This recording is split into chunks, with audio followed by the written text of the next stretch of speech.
Hello, welcome back to Toffee TV. Sean Dyche has done his press conference for the Arsenal game. We didn't really learn that much. Jack Harrison not available, although he's training again. Is he not? Dyche fit yet? He's not Dyche fit. He said, well, to be fair, he said he's only trained with the team for 3 days or something, so fair play. He said Seamus Coleman and Delhi are further behind that, but they are out on the grass with physio, so hopefully they'll step that up as well. Well, that's not far behind then, is it? Well, hopefully not. If they're adjacent to the squad, being one-to-ones and stuff. Yeah. Okay, cool. And Jared Branthwaite is sound. Yeah. Tarkovsky fine as well. So that was just cautious. Dom back in the squad that's as well. Good. So he's got decisions to make on. Well, no, there's no decision to make. Starting 11. Is there? No. Well, Dom's a sub. That's good. That's his decision made for him. Yeah. Why would you put him back in? You just wouldn't. It's still a decision, isn't it? Nah, is it? Is it really? I don't know. Claire knows. Yeah. I don't think it's a decision.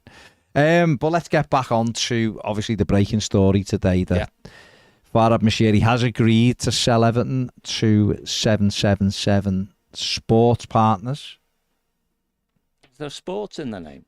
No, 777. I'm giving them Sports Partners, 777 Partners. Yeah. I'm trying to make myself feel a bit happier with it. Because they got sports by putting sports in it.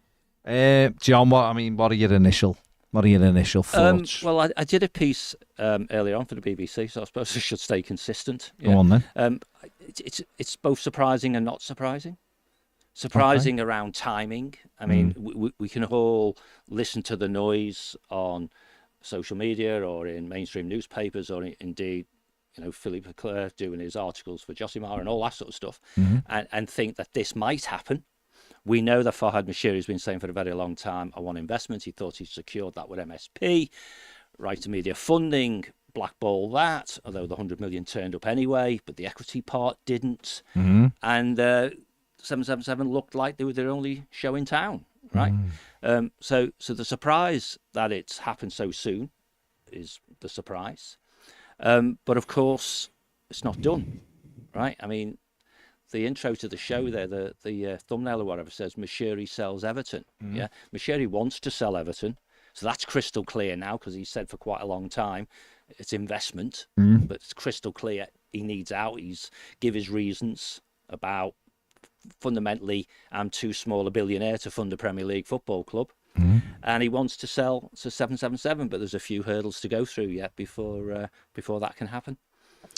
Yeah, I mean they've said it'll be done in Q4, which for everybody in say it's not financial quarters. They tend to do it sales quarters, which is from January 1st right the way through. Have they said? I can't remember what the announcement said, whether it defined which quarter it was. By the end of the year. Yeah, that's what I mean. So the Q4 quarter bit's irrelevant, really, and it's just this year. Well, for them, it's Q4. So they'll take over around the time the stadium gets finished, yeah. Oh, that's next year. Next year. Didn't know that. Yeah. I mean, so that's the earliest. So it's got December to run. 1st. It's got 3 months or so to run. Whether they pass the test is another thing. Me and Ped spoke about that. It's about 10 weeks at the earliest, isn't it? So it'll obviously run and we'll get lots of stories around it, I'm sure. We'll get lots of opinion from lots of people. Mainstream guys will all be interested today, won't they? Henry Winters commented, and others will comment. The BBC wanted me on on a radio show and stuff. So yeah, the mainstream will be interested today, but next week it'll be chip paper and all that. But the rest of us will be wondering what's going on. Well, as a shareholder, and obviously you've been the chair of the Shareholders Association, you're still involved, vice chair of the Shareholders Association. Yeah. I mean, what's a shareholder's view on what's happening with Farhad Moshiri? He had spoke about getting investment into the club. As January, he stressed he was just looking for investment, not to sell. This club is not for sale. The next minute it's been sold, or agreed, rather. Clarify that, agreed to be sold to 777. As a shareholder, it's disappointing, and one of the things that Beeb asked about, well, looking backwards in the future, how will his period of tenure be viewed? And I suspect it'll look more positive than it does right now. And the legacy of the stadium is a big plus for that, I suppose. I think the club has a challenge which it's had for quite a long time, and it'll be interesting to see if a change of, or when rather, a change of ownership happens, whether it's with these guys or somebody else, whether those cultural things change or not around engagement and walking the talk. I mean, you talk about earlier in the year him saying that this, watch my lips, this thing is not for sale. I'm seeking investment. And then the MSP thing happened, which tended to support that. Yet within a matter of weeks, it's becoming a complete sale. And in between all that going on, he spoke to the fan advisory board. I can fund the stadium myself if I want to, and so on. So his financial constraints clearly have picked up pace to the point where he just wants out. And, he can wrap what he says up in fine words, but ultimately he wants out. So we're in a really difficult place because there's lots of questions around 777. And let's say that the regulatory approach says yes, and it is regulatory because it's not just the Premier League's fit and proper owners test type thing, but the FCA get involved these days, Financial Conduct Authority, and they are a regulator, so they will have an influence on whether it's a yay or a nay situation. But even if they say no, it's then, well, where does that leave us? Because the owner has said, I can't do this no more. Yeah. So we're between a hard rock and a plate, aren't we, really? In the sense that if 777 get it, then many people will be a bit concerned. If they don't get it, we will also be concerned. So we've got a period of uncertainty. And I think, and this is all me speaking, well, but I am a shareholder, a modest one, but shareholder all the same. And I just think that what's needed is something that we haven't done at least for 8 months, was effective engagement with not just shareholders through the Shareholder Association, but with the wider fan base, which is that last one being the most important stakeholder that there is.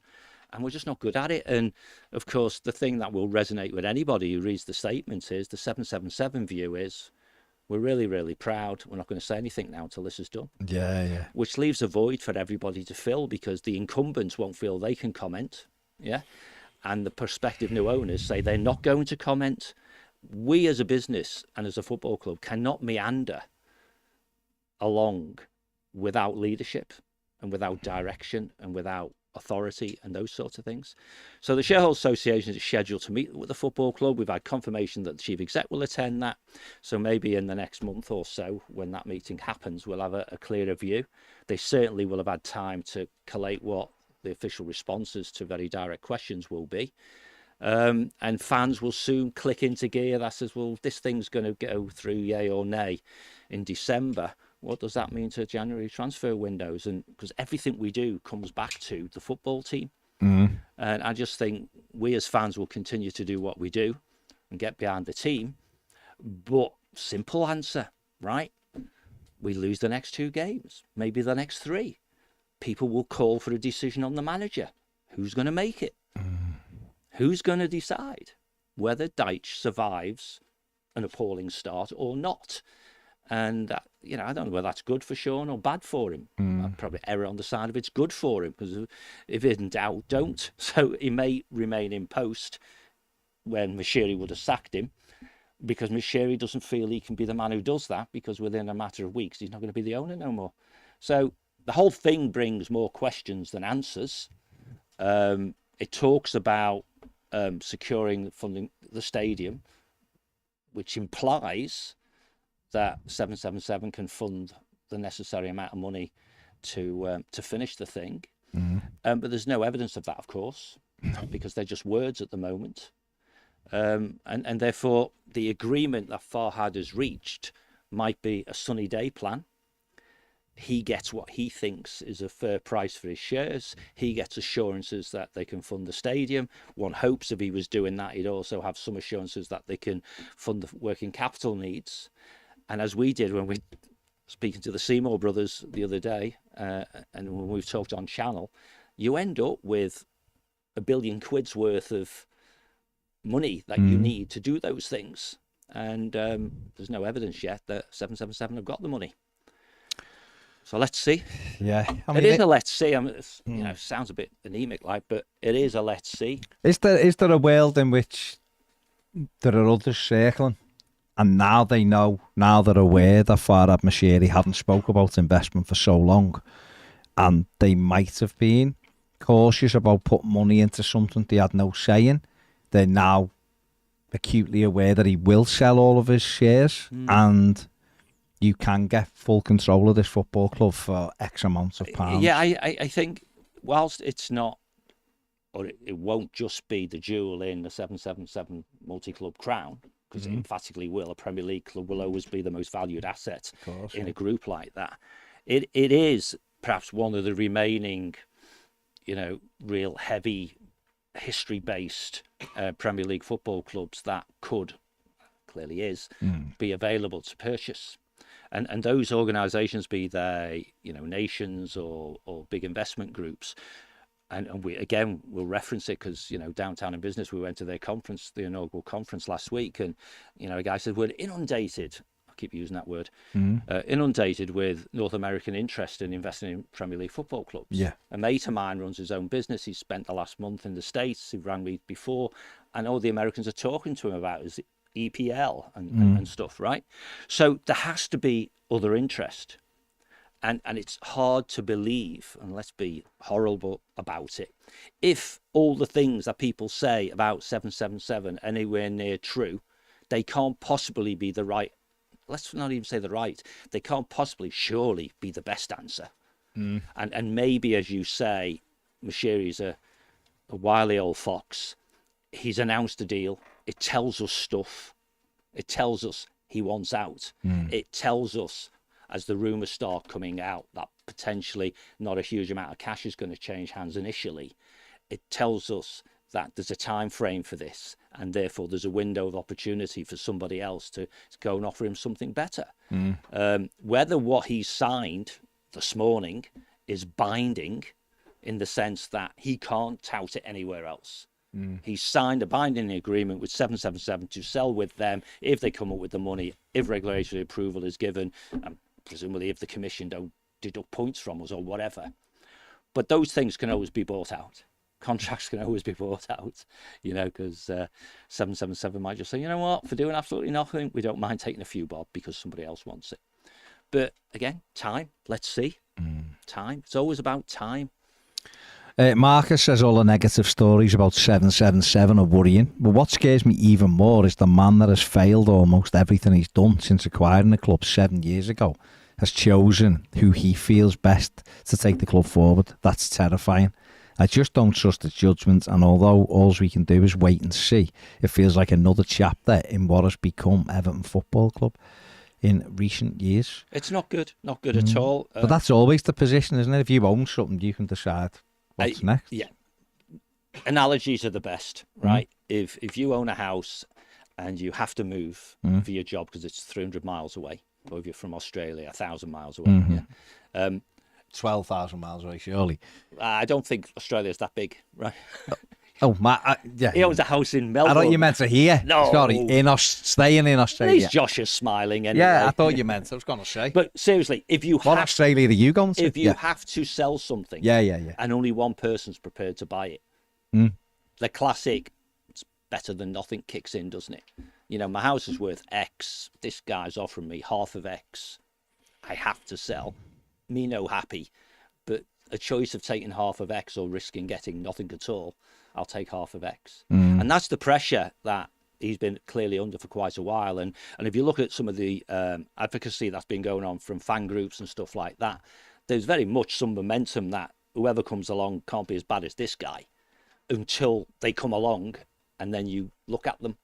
And so the jury is out a little bit there, and the sunny day plan of displacing your current owner and replacing them with someone better, whatever better means, be it ethical, bigger pockets, whatever, isn't within our gift. It's within the gift of the owner of the shares. And if he feels he has to sell, and he has to sell now, and only one entity's giving him the money, then that's the one he's taken, isn't it? And he can wrap that up and find words all he wants, but Ted Carter says, can you do a quick recap of what's happened? Well, what's happened, Ted, is that Farhad Moshiri has agreed to sell all of his 94.1% shareholding in Everton Football Club to 777 Partners. It is now subject to Premier League approval and a few other markers of whether they can proof of funds and all of that kind of stuff. It's ongoing. It's not expected to be completed until December time. So we'll see. That's where we are right now. Great, isn't it? There you go. Life is a blue. Andy Max says, hey lads, just an observation, but isn't it funny how this announcement comes a day or two after the 100 million from MSP money is cleared in the bank account? I'll be honest, Andy, I'm not sure what you're saying there. I think this would have... Well, I think what he's saying is if this announcement was made last week, MSP might not have given the money. Oh, right? Okay. But notwithstanding that, I would think Rights and Media Funding have, I'm sure in their agreement for lending us money, have got a change of ownership clause. You would therefore expect MSP to have a change of ownership clause. Why do you think... And therefore, both of them have the potential to stop this from happening, regardless of what the regulator Why says. do you think MSP have not wanted the full takeover of Everton Football Club? Because that was mooted when they were allegedly in talks with Everton. I don't know, because no one will. Yeah. What I would say is that in days gone by, I think we've talked about it here as well, deals are all about shaping. You know, if you're in a competitive process, most of the competitors who get to the final stage, you know, the shortlist or whatever, can deliver on what the client wants. And then it's down to relationships. It's down, not that people spend hundreds of millions of pounds just because they like you, but how you shape the deal and how you make it look. And clearly the amount of money matters as well. And I suspect that what 777 have done is they've put together a deal that from a certain lens looks like a certain amount of money. And it could happen, you know, in other words, the analogy I was using when I was briefly chatting to Ped was, think of buying a player with add-ons. You know, if there's a minimum value put on Farhad shares, and that's the minimum he knows he's going to get, but it could be more in certain circumstances, that could look awfully attractive in comparison to an MSP who might just want to do the guaranteed minimum.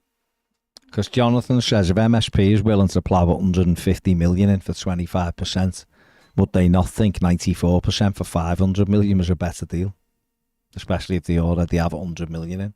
Yes, the debt is still there, but they can work that off. Yeah, well, they would. Yeah, but if they haven't got the 500 million, then yeah. But again, the sporting analogy is if the player is too expensive for the quality you think he is, then you're not going to pay the money, are you? I know Everton have many times, but it's not best practice. No, not best practice. No. Scott says it takes 14 out of 20 clubs to make rule changes. Currently, 10 of the 20 are owned by Americans. This would make... aren't we the 10th if this goes through? Scott reckons it'll be 11 if this one goes through. 10 or 11. And then he's put, it's coming home, crying face of Scott's American, of course. Yeah, fair enough. Well, that's where independent regulation might help. Maybe. Mark says, Ola from Bogota, I sense bad things ahead. Long live Everton. Is he talking about Mina? No, it's about Everton. Again, he's not happy, was he? Actually, no, about Mina. I know it's a bit of a distraction. We should talk about he's fit again rather than he's injured. But he isn't again, if he's injured again. That's what I mean. He spends most of his time being injured, so the unusual event is being fit, isn't it? Yeah. Fit for... So if you don't know what state he's in... He was fit from January to May for us. When it mattered. That's all that matters. Took it out of him in the last few minutes. Yeah, since. JT says MSP probably feels a better guarantee of return of income, return on investment rather, with the stadium than with the club. And they probably weren't interested in raising £1 billion. Well, they haven't invested in the stadium. They've loaned Everton Football Club £100 million. The return on the investment is whatever the interest rate is. Yeah. David, I will ask the question and see what they say. Question, sorry? Just try and get an interview with someone. Oh, at 777. Or someone at the club. Well, 777 have made it clear that they won't. They're not going to speak, are they? Ted Carter says needs a Newcastle moment.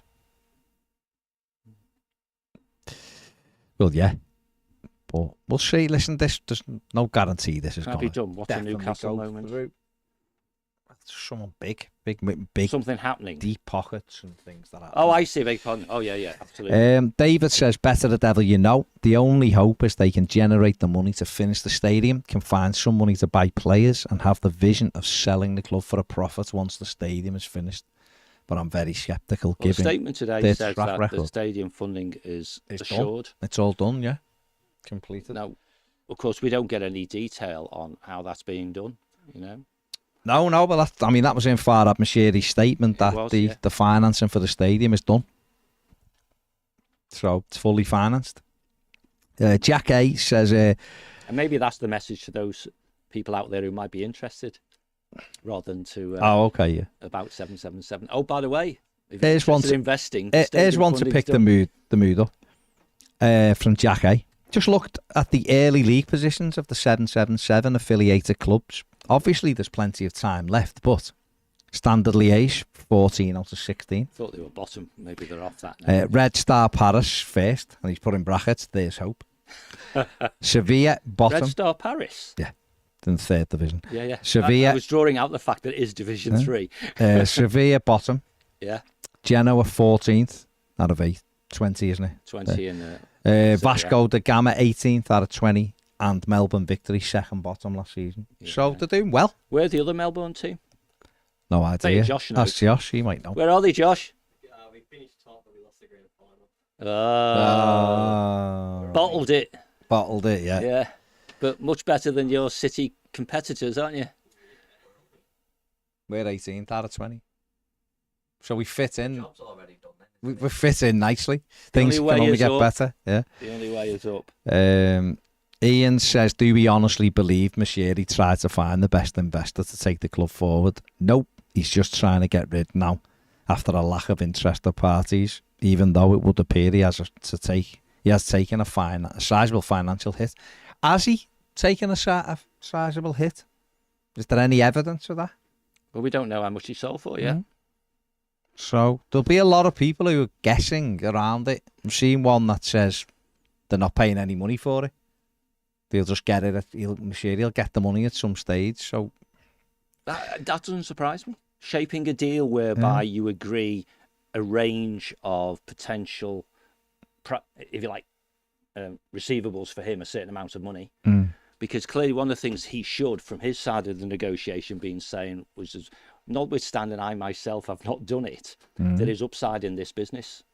You know, so valuing it right now when you've got a Premier League commission hanging over you, when you're so near the bottom of the league, when you've had 2 relegation battles, but a stadium is close to completion. One thing that you would think is that any objective measurement of the value of the business would be quite low. And that's great for the venture capitalists, because that's what they do. They buy businesses that are underperforming and they fix it and they sell them and they move on. So some form of arrangement whereby, hence the analogy of add-ons, maybe what's gone on here, that there is a range of how much he'll get. And if while he's a bit lacking in liquidity as an individual, I'm sure he's not going to be going down the food bank, you know. So he's okay, and maybe he will wait a bit longer to get a bit more, you know. And that again should give ringing of alarms about how much skin in the game has 777 got if it's not actually cost them anything to get it over the line. So we need to see the detail, and maybe their money has gone into the stadium rather than gone into Farhad's pocket, you know.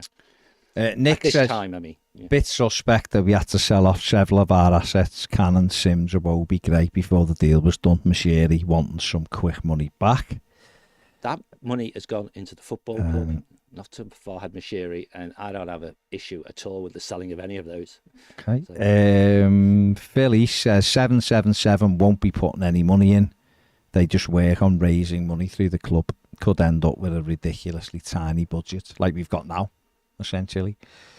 The issue we have as a business is not per se the size of the budget, it's the fact that we spend more money than we get coming in. So the budget, the wage bill's embarrassing. That's the problem. So you call the budget fundamentally what we spend, it has to be made smaller. It's not optional. It has to be made smaller, or do it, say it a more positive way, it needs to be smaller than our income. And our income isn't going to rise until A, we move to the new stadium, despite the fact that apparently people are thinking about leaving it empty for 8 months or whatever, or up to 8 months before someone gets on my case, right? or by driving up commercial income and revenues, which year on year get better, but really need a sea change to give headroom to the leadership to do some of the hard yards on getting it stable. GMAC says, don't forget the mess on the pitch. Could be 1 point after 6 games soon. Hit the like button and subscribe if you haven't and you're watching today.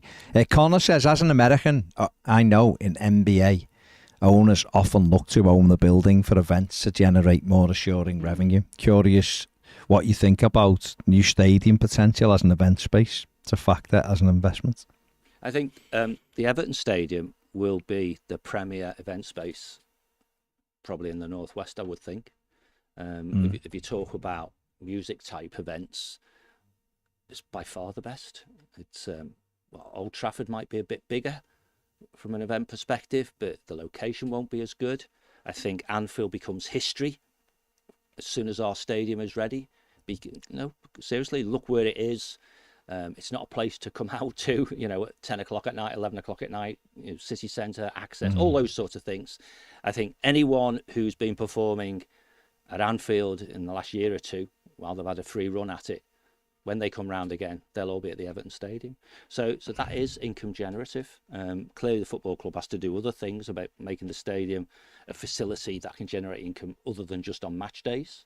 So that's into restaurants, conference facilities, not quite hotel there, but because others are building those. It's another one we should have done. Yeah, but there should perhaps have been a hotel on the site or adjacent to it. Should have bought the next dock, which was available. Yeah. So yes, I agree with the guy. Yeah. And clearly, recent times over the last 25 years, we're very, very good at exploiting commercial opportunities. So I'm sure we'll do it again. Said that without a smirk. Scott says we should have the stadium capacity bumped up to 60,777. Steve P says, Baz, is it worrying that their founder, Josh Wonder, only has a net worth of 20 million? Where are they actually getting this money from? 2 things. 1, I wouldn't mind only having a net worth of 20 million, that's for sure. And 2, what's Amanda Staveley's net worth? If I'm playing devil's advocate here. Because she's a facilitator, though. She might be a facilitator, but she got the biggest, wealthiest people into the... That's part of your answer then, isn't it? Into Newcastle. So Josh Wonder might be... good at getting other people. 20 million. He might be able to go and persuade 2 or 3 either very wealthy Americans or other people to come on board with deep pockets to get involved in a Premier League football club. I'm just trying to shine a little bit of light on it, that we must stress that A, we don't know how this is going to play out. They might not even get approval from the Premier League. And B, if they do get approval, they might have other irons in the fire to come and get involved in it as well. And I realise that's massively upside and massively positive, but if you just keep talking about the negative narrative, then it'd be a short conversation, wouldn't it? I think if you go to 777's website, they say that they use their own money. So it is relevant to know how much of your own money have you got. No, absolutely. But if I own Toffee TV and I say, John, come in because we want to do this, we want you to be part of this venture and we need your income to get to this. And then we ask Josh, who's in the room, and we ask... Claire will decide if they... Claire, of course. The women are always the boss. Or we ask Ned, will he put 11 pence in? Because, that's probably... That'll be last resort. That's it. You can still bring people into that environment, can't you? Of course. No. If they are good at attracting and selling the story, and I think we've talked about this for many years. Everton is a good story, notwithstanding the last couple of years, which you can all put in the box of that was Farhad Moshiri's fault. Yeah? Talking about its history, not as a reminiscing thing, but as a how long it's been established, what it needs to be great again, which is fundamentally good leadership and obviously some funding. But the evidence, as we know from the last 5, 6, 7 years, is you can have a load of money, but if the decision making isn't very good, you just end up poorer, right? And the stadium is just such a huge hook to show to people and so on. But yeah, if that's their job, and clearly that brings up the asset value of the business, then they'll start selling it, won't they? And they don't have to sell all of it. For example, they might just say, well, we'll will sell a bit like Farhad's doing now in some respects. They have a potential. We don't know how much they've paid for it, but they have a potential to sell, say, half of it for less than they paid for it. Yeah. Well, that's the thing, isn't it? And that's where they get into a sweet spot then.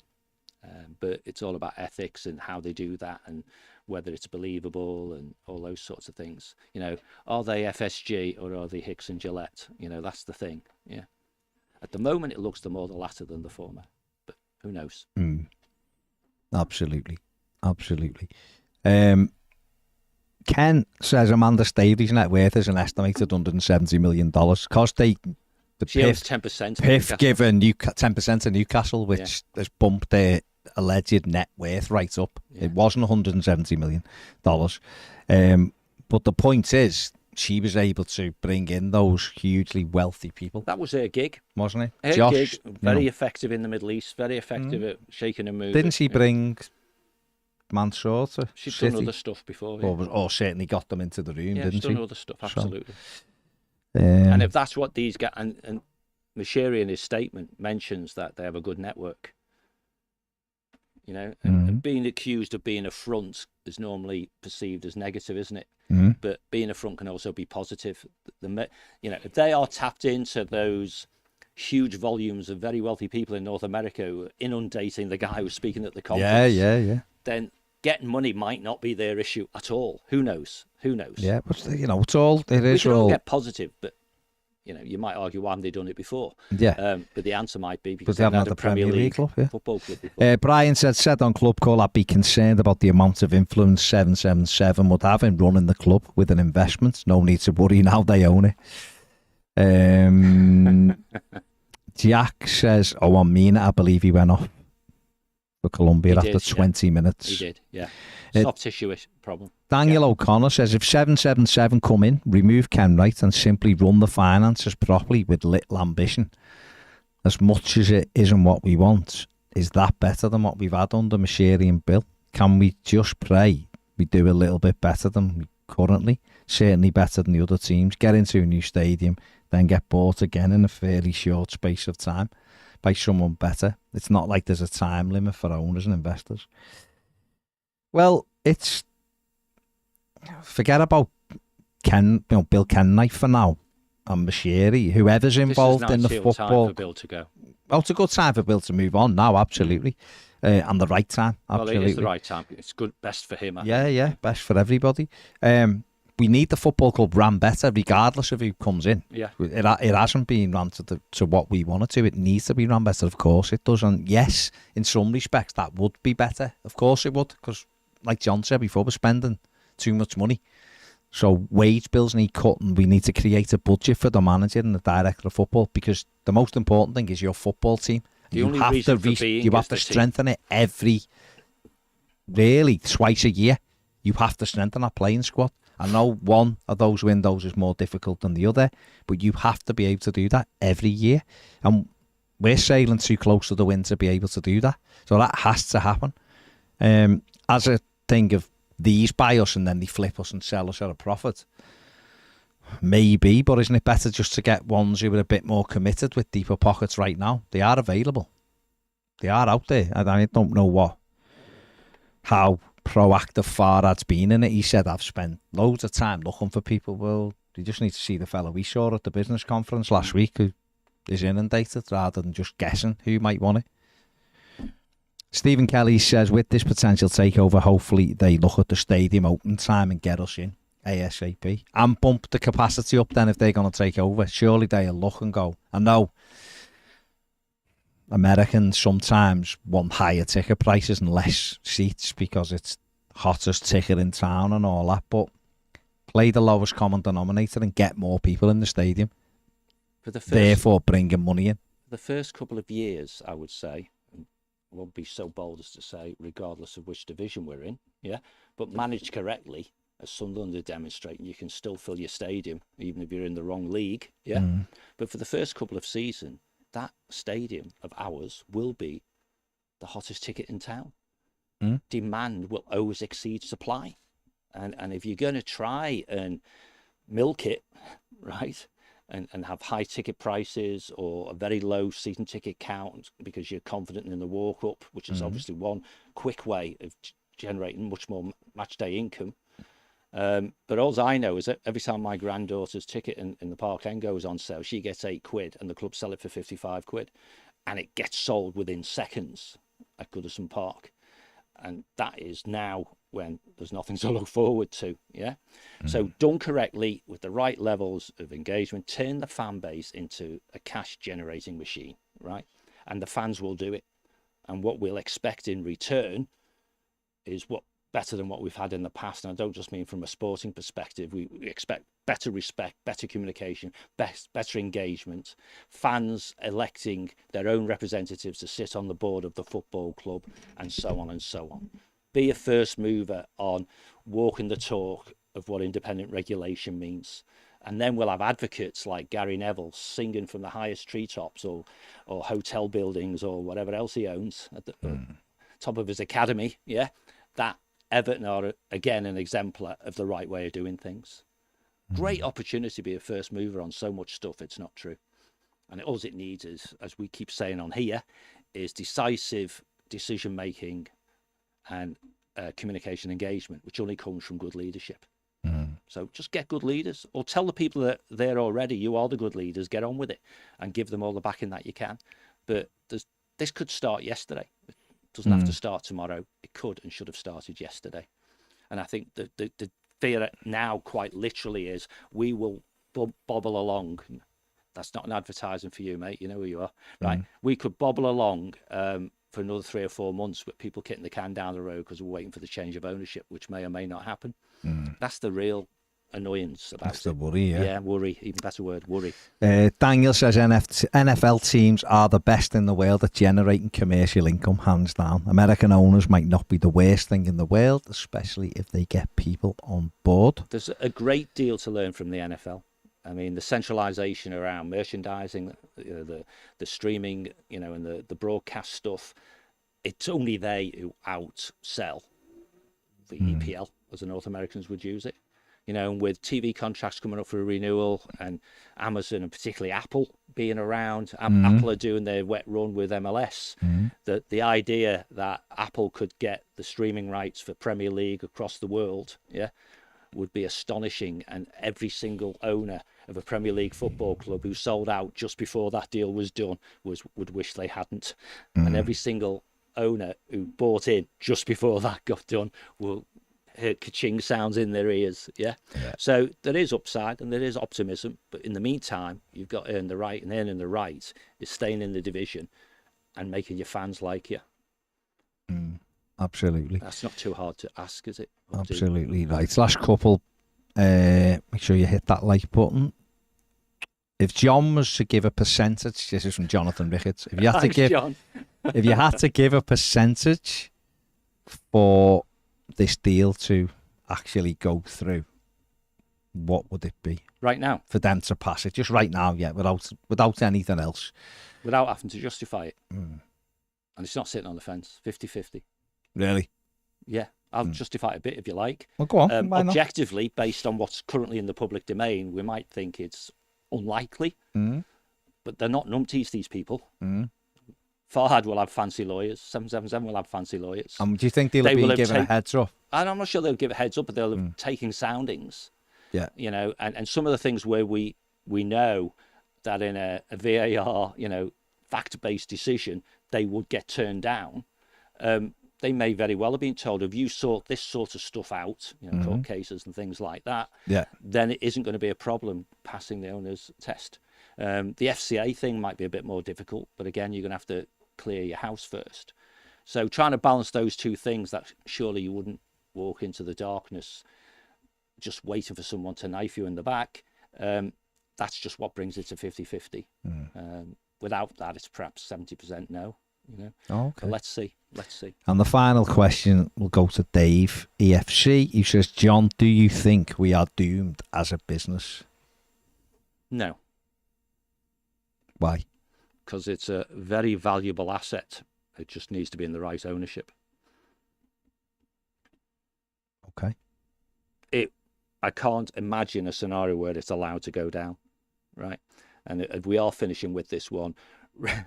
Well, it's a very dark way to say it, but remember what I said was we won't get as close to administration as Liverpool Football Club did. Yeah. And they got within 30 minutes. Yeah. Someone can kick my ass in the future if it ever happens. Yeah. If I'm wrong, it's the least of my worries. Yeah. Fair play. Right, that is us done. Got a good interview coming out on More Than a Game tonight, 7 o'clock. Is that you know who's? It is. Well, I think that's going to put the trailers out. So wow, this is a stonker. It's what I think. It's a belter of an interview. So watch it. It's short as well. It's only about 4 days long. No, it's excellent. So check it out, 7 o'clock tonight on More Than a Game. Thank you, everybody. Hit the like button, subscribe if you haven't. There's lots more to run on this, obviously, and we will be covering it as it goes forward. Thanks for watching. See you later. Take care, people.